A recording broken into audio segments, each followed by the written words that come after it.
কিছুদিন আগের কথা আমাকে কয়েকজন বলেছে যে দাদা অল্প খরচে অল্প কষ্টে কিছু মানে খাবার বলো, যেগুলো আমরা সকালে উঠে খাবো, বা সকালের পুরো মিলটা কিছু অল্প খরচে দেখাও।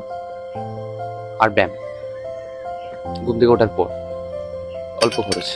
তো আমি তো জানো একদম নিম্ন মধ্যম বিত্ত পরিবারের একজন, আর আমি যেটা খাই একদম সীমিত খরচেই হয়েছে। আমি কিছু হাইফাই প্রোটিন বলো কিছু খাই না, সাপ্লিমেন্ট নাথিং।